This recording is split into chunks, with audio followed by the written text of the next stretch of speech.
Guys, how are we doing today? Great. So, when I first started working out, I remember that I would just put myself in such a low calorie deficit and I would just do so much cardio. Like, it would just be no training, like muscle groups or anything like that. That was like my exercise.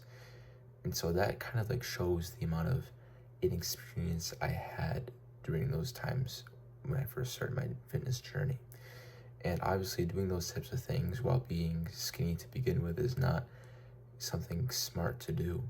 And so that just shows that as you go on the lifting journey, there will be things that you will learn along the way. And in this video, I will be sharing some of the things I wish I knew before when I first started working out. The first point I would like to make is that you don't have to max out on every session.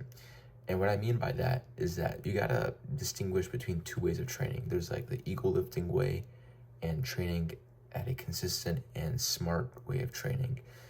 And with ego lifting, that's just like grabbing the weight, throwing it around, and just doing as much as you want to do, regardless of the form, and just who cares about injury, am I right?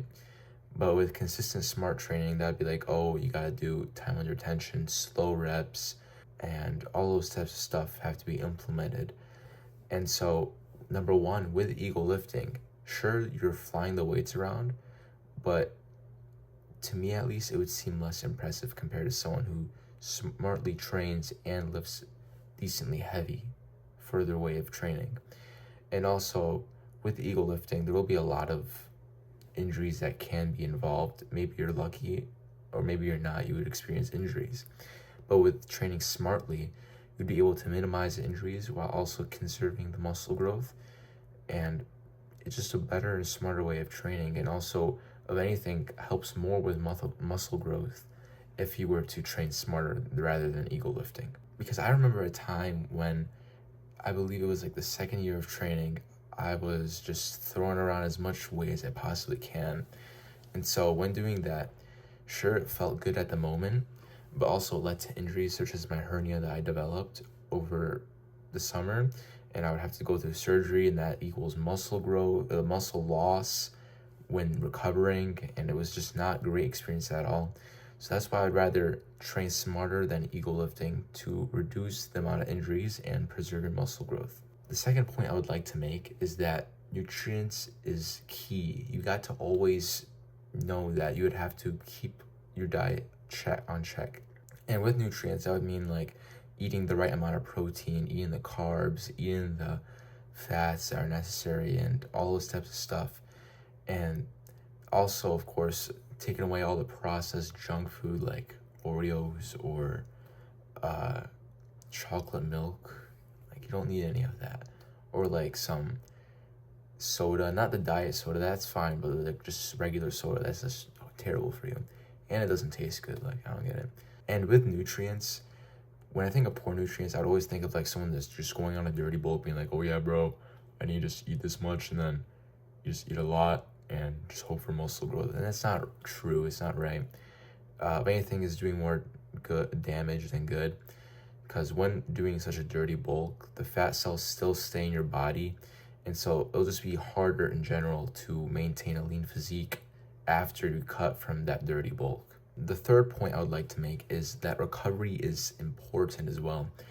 And that is something, honestly, that I neglect as well. Like, you got to always make sure that even after your training, you're recovering through, like, for example, protein, just helping recover the muscle tears and all that. And then also, sleep is really important. You don't want to like train like a beast 2 hours at the gym every day and then just go to sleep for like 3 hours. That's just going to like destroy your body, destroy it completely. And then also, I would say doing like sometimes with a massage gun, if you really, really need to, that could also help as well. And the next point I would like to make is that you shouldn't compare yourself to others. And that is obviously something that I went through, just like scrolling through social media, seeing all those jacked guys just flexing and posing. And I'm like, man, I want to be like them. And like, but that is a bad way of thinking. Comparison is a thief of joy. And so you got to always know that you're on your own journey and they're on their own journey, and that they may be taking as well as like steroids and all that. And maybe you don't want to do that. So you shouldn't have the idea of, oh, I want to achieve his physique. Rather, you want to think of how you want to progress all on your own, and just know that it'll just get better as you go. And lastly, consistency over motivation. Motivation will just dry off eventually. Like, sure, like you watch a couple David Goggins edits and like stay hard, but later on it's just gonna fade away, and then you're just gonna just sit down on the couch scrolling on Instagram reels and just, chilling. But or you can just stay consistent.